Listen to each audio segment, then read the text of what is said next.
미래를 고민하는 사람들 넥스트 패러다임의 최원선입니다. 이번 주제는 일자리, 부동산, 대학 등 서울을 중심으로 수도권 집중화 현상이 강화되고 있습니다. 서울은 가밀해서 치열하고 지방은 비어서 고통받는 이 이상한 구조를 깨트릴 방법은 없을까? 지역 균형 발전의 해법에 대해 논의해보려고 합니다. 특히 요즘 부울경, 충청권 등을 중심으로 메가시티 논의가 한창 중입니다. 서울에 맞서 지방을 살려야 한다는 당위성에는 많은 분이 동감을 하실 겁니다. 하지만 어떻게라는 방법론이 들어가면 또 이야기는 달라집니다. 예전처럼 모든 근소도시 예산을 골고루 나눠주는 방식은 이제 한계에 부딪혔다는 지적도 많습니다. 선택과 집중이 필요하다는 거죠.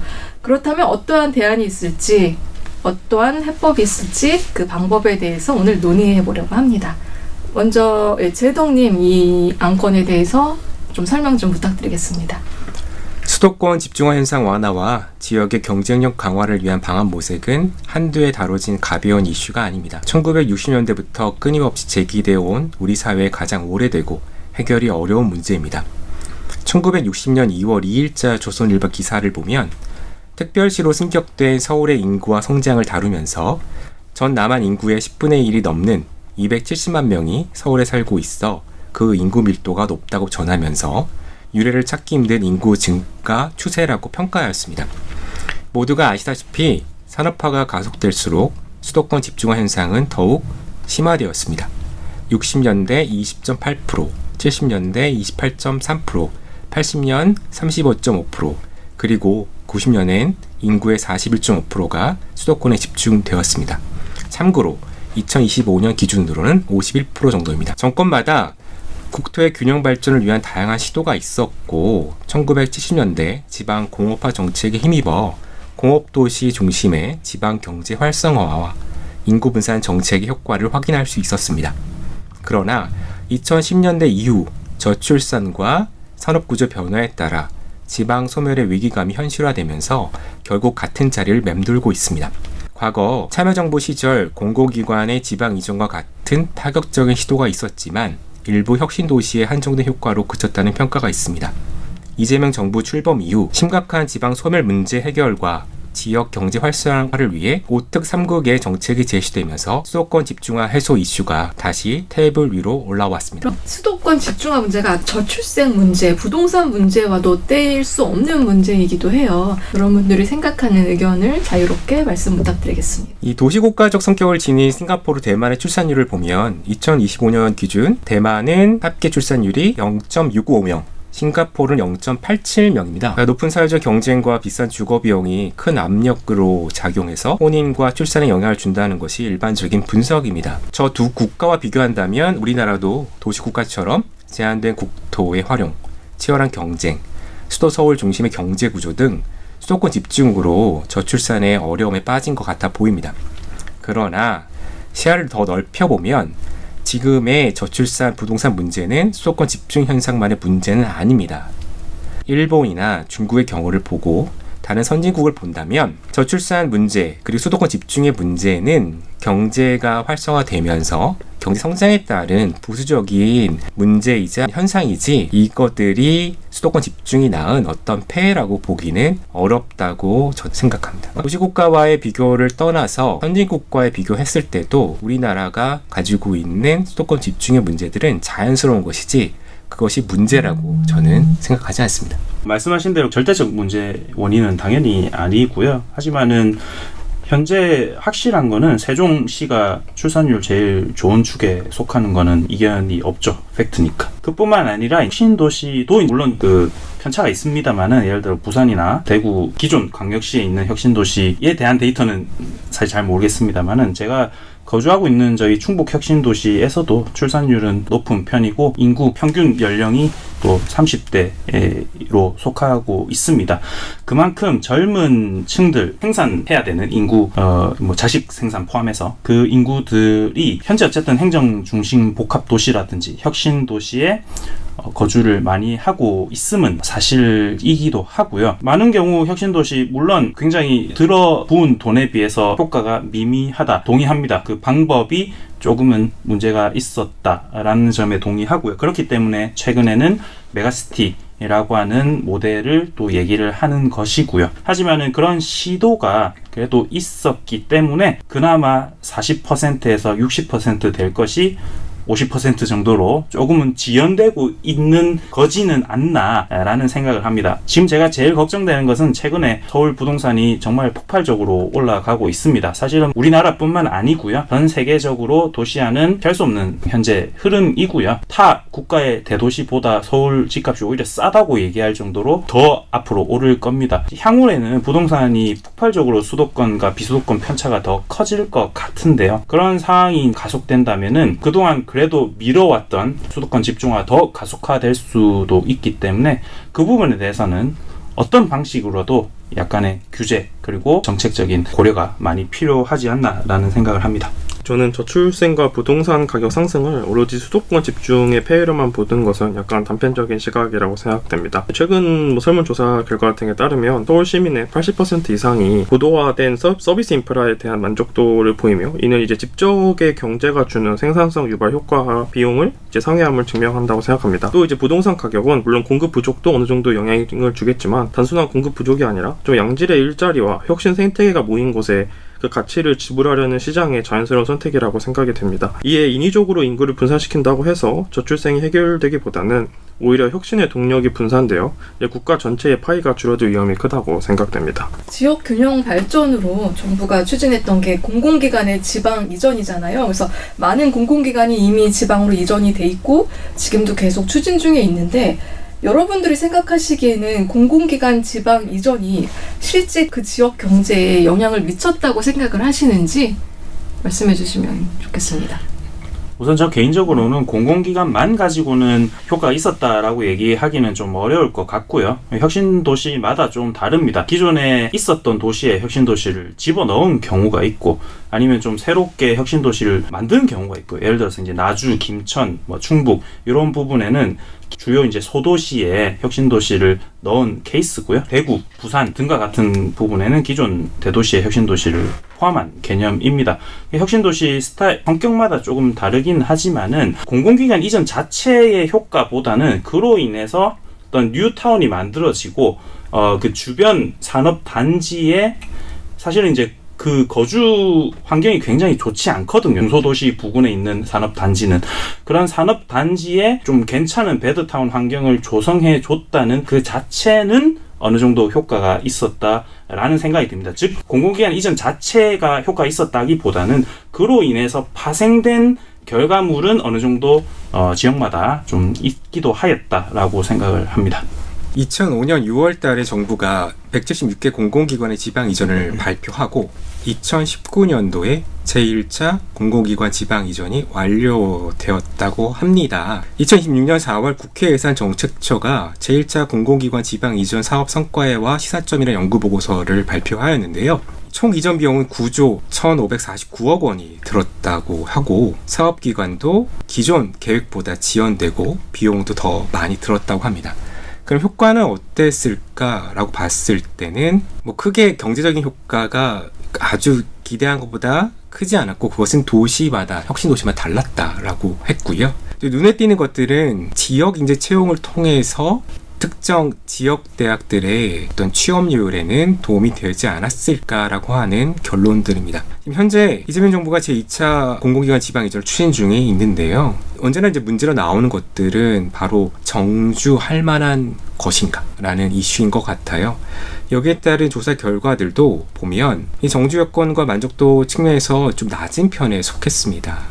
이 얘기는 물론 긴 기간에 거쳐서 이전하고 준비하였으나 이렇게 자연스럽지 못한 방식, 즉 정부 주도의 방식들은 그 구성원들, 공공기관 구성원들의 만족도까지 끌어올릴 수 있는 방식들은 아니고 또 강제적으로 탑다운 방식으로는 그 지역을 활성화시키는데도 한계가 있다는 것들을 이러한 조사들이 지난 10년간의 실증적인 이주 두고 이전을 통해서 나타난 현상들을 보여주고 있지 않을까 싶습니다. 그리고 가장 중요한 점은 사기업이 옮겨가지 않는다는 거죠. 공공기관만으로는 그 한계가 있다는 것들이 다양한 연구 논문이라든지 보고서 지적하고 있는데요. 한쪽 날개로만 나는 새는 결국 날지 못하는 것처럼 공공기관만의 이전만으로는 지방을 활성화시키고 지역 경제를 활성화하는 데에서는 아주 큰 한계점이 있다고 생각합니다. 제가 지방에서 대학 다닐 때만 해도 지역에 공공기관들이 많이 이전해야 된다고 생각했었습니다. 실제로 와서 보니 이전한 기관들의 견학 갈 일도 생기고, 이전한 기관들에 대해 서울에 있을 때는 몰랐는데 이전하다 보니 알게 된 경우도 많고, 거기에 대해서 이제 학생들이 꿈을 꾸기 시작하는 것을 보긴 했습니다. 그래서 그런 것들은 지역 인재들이 이제 지역에 남아있을 수 있는 동기부여 차원에서는 도움이 되었는데, 새로 들어갈 사람들이 아닌 기존에 다니던 사람들은 기존에 살던 삶의 터전에서 떠나서 또 지역의 생소한 곳에 내려와서 생활하기에는 또 낯설기도 하고, 또 가족들이 있는 경우에는 다 이사를 해야 되기 때문에 그런 것들을 봤을 때는 실제 효과가 미미한 부분도 있는 것 같습니다. 그리고 공공기관에 취업해서 보다 보니 아무래도 여기에 이제 자리를 잡았기 때문에 마음이 조금 바뀌긴 하더라고요. 들어와서는 여기 가족도 있고 또 집도 있고 여러 가지 취미생활이나 생활 적응한 것도 있기 때문에 다시 내려가라고 하면 이제 반발심이 들기도 하고, 또 정부에서 어떻게 보면 구성원들의 의견을 듣는다기보다는 강제적으로 추진하는 부분이 있기 때문에 대부분의 반발이 큰 것 같습니다. 예전에 이제 지방에 있을 때는 예를 들어 대구 정도면 교육도 괜찮고 인프라도 괜찮은데 내려와서 살면 되지 않나 생각했는데, 서울에 있는 분들은 서울과 비교를 하기 때문에 거기보다는 조금 떨어지기 때문에 아무래도 내려오는 걸 또 주저하는 것 같더라고요. 그 지방 이전을 단순히 공공기관을 해서 뭔가 효과를 얻는다기보다는 아까 제덕님이 말씀하셨을 때 사기업을 이전한다거나 아니면 지방에 또 다른 그 일자리를 만들어주는 것이 더 중요하지 않나 생각합니다. 있던 거를 옮기기보다는 체육진흥공단에 예를 들면 스포츠 가치센터를 여러 군데 짓는다든지, 공연도 할 수 있고 스포츠 활동도 할 수 있는 봄구장을 짓는다든지, 그렇게 일자리를 새로 창출할 수 있는 대안을 만들어주는 게 더 효과가 크지 않나 생각합니다. 저도 아까 제덕님께서 이제 정주 여건을 말씀해 주셨는데, 작년 말 혁신도시 통계를 보면 공공기관 이전 후에 이제 정주 여건 만족도는 한 60점 정도에 그치고 있다고 합니다. 이는 이제 공공기관을 단순히 지방으로 보낸다고 해서 민간의 자발적인 생태가 형성되지 않는 것을 보여주는 일명 나눠먹기식 행정이라고 생각합니다. 오히려 이런 행정 비효율과 관여 인력들의 이제 주말 이동으로 인한 사회적 비용만 증가하고, 이제 글로벌 경쟁력의 핵심인 네트워크 시너지는 무너진다고 생각합니다. 우리들은 여전히 수도권의 교육 인프라를 원하는 것이 현실인데, 억지로 강제로 지방에 묶어두는 것은 국가 전체의 인적 자본 효율성을 떨어뜨리는 것이 아닌가 생각이 듭니다. 공공기관 지방 이전은 상징적으로 표면적인 효과만 있을 뿐 실제 지역 경제를 근본적으로 살렸다고 보기 어렵다고 생각합니다. 지역 경제를 이제 활성화하기 위해서 인프라, 생활 환경 이런 것들 말씀을 많이 해주시는데, 그런 거에 대해서 이제 예산을 투입하는 것도 한계가 있잖아요. 그래서 나온 말이 요즘에 지자체를 통폐합하는 메가시티가 이제 정책적으로 나오고 있는데, 부울경, 충청권 등 곳곳에서 지금 메가시티가 협의가 되고 있고 논의가 되고 있습니다. 그럼 이것들이 거대한 이제 하나의 경제권으로 뭉치는 메가시티라는 것도 이제 지방 소멸을 막는 하나의 전략으로 보이고 있는데, 여러분이 생각하시기에는 이게 지방 생존을 위한 생존 방식인지 아니면 또 다른 갈등의 씨앗이 될 것인지 어떻게 생각하시는지 한번 이야기 나눠보도록 하겠습니다. 저는 메가시티라고 하는 선언적인 얘기 말고 그로 인해서 뭐가 달라지는데 라고 하는 것에 대한 답이 우선적으로 나와야 된다고 생각을 하는데, 뭐가 달라지는지 모르겠어요. 사실은 그냥 예를 들어 부울경 통합한다, 행정 통합한다, 그로 인해서 어떤 시너지가 있고 어떤 게 달라지는지에 대한 논리가 있어야 되는데 그 부분이 없는 것 같아서, 글쎄 메가시티라고 한다는 것의 취지랑 목적이 좀 그렇게 드러나 보이지는 않습니다. 1986년 제2차 국토종합개발계획을 보면 수도권, 중부권, 동남권, 서남권 등 4개 지역 경제권으로 개편해서 권역별 균형 있는 국토 발전을 추진한다고 했습니다. 1991년도에도 제3차 계획이 발표가 되었죠.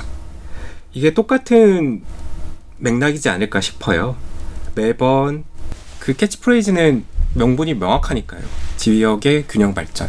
그렇기 위해서 규모적으로나 통폐합을 통해서 경쟁력을 갖추자. 그러나 창원시가 특례시가 지금 되었습니다만, 창원시를 서로 다른 그 지역 내에 있는 마산하고 창원, 진해 세 군데를 합쳐서 만들지 않았습니까? 그러나 지금 특례시 기준이 100만 명으로 알고 있는데 그 100만 명 이하로 인구가 떨어져 있는 것을 알고 있습니다. 이처럼 단순한 통합만으로는 경쟁력을 확보하고 그 도시 아니면 그 권역의 발전을 담보하기가 어려운 것이 현재 우리가 당면하고 마주하고 있는 지역 경쟁력이라고 하는 것의 실상입니다. 즉 메가시티 이름은 좋고 뭔가 이루어질 것 같습니다만 실제적으로 지역을 출장 가거나 다닌다 하면 그것들은 순전히 행정 그리고 그 지자체장들이 본인들의 권한을 더 확보하기 위한 허울 좋은 이름뿐이지 실질적으로 지역을 위하고 지역의 경쟁력 향상을 위한 궁극적인 방안은 아니라는 것을 누구나 알고 있을 것입니다.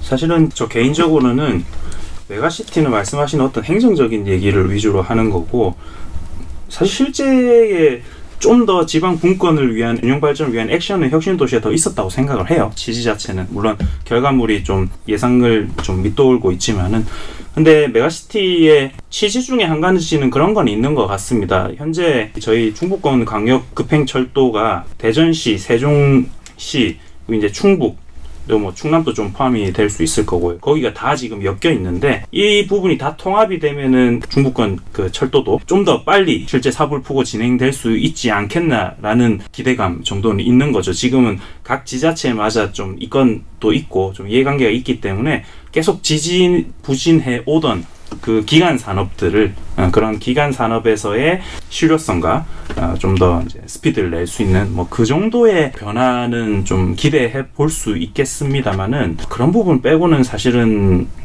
혁신도시를 처음에 설계하고 진행했던 거에 비해서는 오히려 더 지방 균형 발전에는 효과가 크게 있을 것 같지는 않습니다.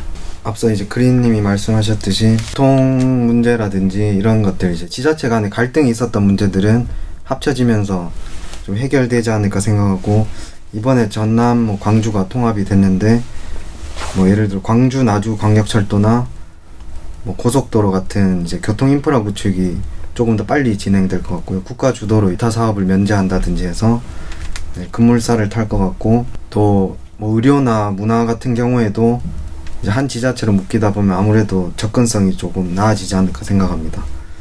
그리고 서로 이제 갈등에 놓여 있던 뭐 광주 군공항 이전 문제라든지 뭐 시도 각자 이제 연구원들이 있는데 연구원이 분리된 게 이제 하나로 뭐 합쳐진다든지 한다면 또 지역에서 이제 하나의 정부로 인식을 한다면 그 안에서 뭐 자연스럽게 조정되고 긍정적인 효과도 있다고 생각합니다. 저 역시 메가시티라는 것이 지금 수도권이 엄청 비대화되고 광범위하기 때문에 이러한 광범위한 수도권 모델을 뭐 지방의 일부 적용하려는 시도라고 생각이 듭니다. 서울을 중심으로 한 거대한 수도권은 이미 이제 하나의 거대한 생활권이자 경제권으로 기능하고 있는 것처럼 이러한 규모의 경제를 지방에 도입을 하고 이입을 한다면 예를 들어서 뭐 부산, 울산, 경남, 부울경을 하나의 생활권과 산업권으로 묶으면 더 많은 인구 규모의 경제권이 형성되고 또 앞서 여러분들께서 말씀해 주신 것처럼 뭐 교통, 물류, 산업, 인프라를 공동 활용할 수 있게 되고 뭐 실제로 수도권에 있는 GTX와 같은 광역교통망이 메가시티에 적용이 되면 지방도 조금 더 광역철도와 통합산업단지를 통해 규모의 경제를 만들 수 있지 않을까 생각이 됩니다. 물론 지방도 지금의 지방 곳곳에 지방 각각의 개성이 있기 때문에 그런 것을 고려하는 것은 필요하지만 효율적으로 이제 도시를 살리는 입장에서 좀 메가시티 모델을 좀 고려할 필요가 있지 않나 생각이 듭니다. 우리가 울산에 가서 조선소, 또 석유화학, 또 거제에 있는 조선소 이야기를 하면서 그 지역들이 자연스럽게 성장하고 산업이 발전하면서 커지는 것들을 봤을 때 그러한 모델들을 표방해야 되는 것이 맞지 않을까 생각을 하거든요. 인위적인 행정구역 통폐합보다는 그 지역이 자생적으로 경쟁력을 갖추기 위해서 기업과 지역사회가 노력해서 성장하는 것들을 지원할 수 있는 방법들을 찾아가야지 행정통폐합을 통해서 명분을 먼저 얻겠다는 방식들은 결국 행정적인 측면에서 그치지 않을까 생각을 합니다. 우리가 계획이 없었습니까? 아니면 법이 없었습니까? 그러나 이미 보여주는 50% 이상이 인구가 국민들이 수도권에 산다는 것은 이미 그 현실을 보여주는 것이거든요. 그걸 무조건 못 본 채 하고 할 것이 아니라 지금 우리가 당면한 문제들을 있는 그대로 받아들이고 그 안에서 최적의 방법들 또 방식들을 찾아가는 게 맞지 않을까 생각합니다. 지자체 통폐합에 대해서 뭐 찬성하시는 분도 있고 또 우려를 표하시는 분들도 있는데, 만약에 통합에 찬성하시는 분들 의견을 들어보시면 교통이나 뭐 산업 인프라가 경제 형성에 기대 효과가 있을 것이다라는 기대가 조금 있으신데, 그럼 상대적으로 그 도시 위주의 집중적으로 성장을 한다면 거기에 소외된 군소 지역들은 오히려 소멸이 가속화되지 않을까, 이 우려에 대해서는 어떻게 생각하시는지 말씀 좀 부탁드리겠습니다. 사실 저는 이 지금 안건에 대해서 지방 분산해야 된다는 측이거든요. 하지만은 사실 메가시티 쪽은 반대 측이다 보니까 뭐 이렇게 이제 말씀을 드렸는데, 그 이유가 방금 말씀하신 그것입니다. 지방 균형 발전한다고 해놓고 메가시티 위주로 하면은 또 거기서 차이가 발생하거든요. 그게 뭐 균형 발전인가라는 생각이 좀 들어서 메가시티가 저는 답은 아니다라고 생각을 하는 뭐 이유기도 합니다. 사실 뭐 메가시티를 하면 결국 지방 안에서도 중심 도시로만 돈과 사람이 쏠려서 뭐 주변 중소도시나 농어촌은 소외당하는 빨대 효과가 생길 수도 있다고는 생각합니다. 하지만 그건 이제 교통망과 기능 분리가 철저하게 안 됐을 때의 문제라고 생각하고요. 결국에는 촘촘한 광역 교통 인프라가 갖춰진다면 그 주변 지역의 중심지까지 예를 들어 뭐 30분에서 1시간 이내로 이동할 수 있는 환경을 만들어주면 주거 같은 경우에는 좀 쾌적하고 조용한 곳에서 하고, 이제 일을 하는 뭐 직장과 문화는 중심지에서 누리고, 그런 좀 상생 구조가 가능해지지 않을까 생각합니다.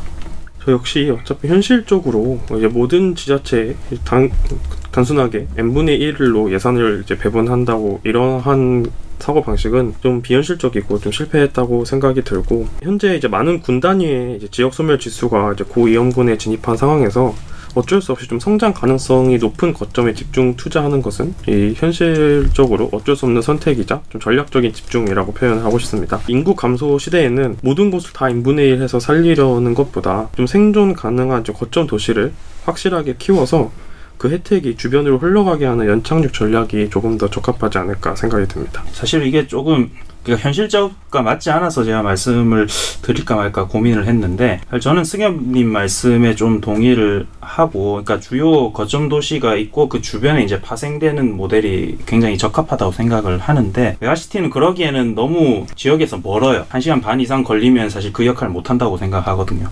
한 40분 이내로 돼야 되는데, 그래도 그 부분이 좀 잘 되어 있는 도라고 얘기한다면 전북이에요. 전주가 핵심 도시 역할을 하고, 전주에서 파생되어 있는 교통망이 나쁘지 않습니다. 그래서 전북에 있는 다양한 군 단위 중소도시에서 전주 쪽에 가는데 좀 큰 어려움이 없고, 나름대로 그게 좀 잘 갖추어져 있다고 생각을 하는데, 저는 사실 그것을 좀 더 확장을 해서 도 단위가 아니고, 예를 들어서 충북에서도 제천, 단양, 충주 쪽은 원주랑 훨씬 가깝거든요. 그럼 이제 원주권으로서 하나의 카운티 형식으로 가는 거죠. 그래서 군 단위의 메가시티보다는 카운티 개념으로 하면서, 일본도 이제 마찬가지 비슷한 개념을 쓰고 있는 걸로 알고 있는데, 주요 거점 도시를 하는 식으로 하는 게 조금 더 실제적인 그 지방 분산 그리고 균형 발전에 적합하지 않나라는 생각이 드는데요. 사실 이 도라고 하는 게 조선시대부터 결정되어 왔던 행정 체제다 보니까 이걸 틀을 바꾸기는 좀 쉽지 않겠다는 현실적인 한계도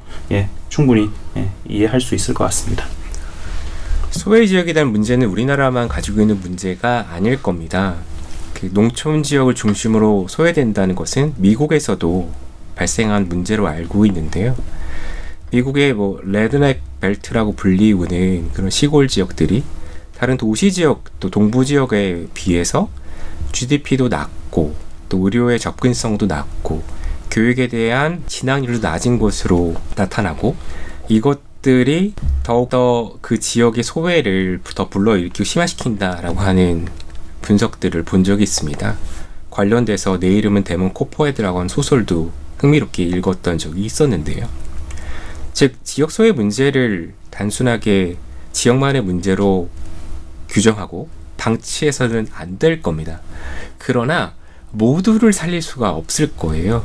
모두를 살린다는 얘기는 아무것도 안 하겠다는 얘기랑 같은 얘기다 보니 지역 소멸의 문제, 즉 지역 균형 발전의 문제, 이 부분에 있어서 얘기되는 소외 지역에서의 문제는 의료, 이동에 대한 문제다 보니까 이건 오히려 복지적인 측면이 강할 거라고 생각하고요. 또 도시 중심적으로 있는 지역의 권역을 대표하는 대도시 아니면 중소도시의 문제들은 경제적인 문제가 더 강할 겁니다. 이런 부분에 대한 구분을 짓고 접근을 해야지 선거나 다른 식에서 써먹기 좋은 그런 브랜드 캠페인 같은 용어들을 활용해서 전체를 단순화시키는 것들은 오히려 소외된 지역들을 더욱 소외시키는 결과를 낳지 않을까 생각합니다. 네, 지역 균형 발전은 이제 지방에 대한 배려가 아니라 대한민국이 지속 가능하기 위한 생존 전력이라는 점에서는 공감대가 형성된 것 같습니다. 결국 도시의 크기보다 중요한 건 그 안에 사는 사람들의 삶의 질이 아닐까 싶습니다. 도시 지역 주제로 오랜 시간 토론해주신 패널 여러분 함께해 주셔서 감사합니다. 오늘은 여기서 마치도록 하겠습니다. 감사합니다. 감사합니다.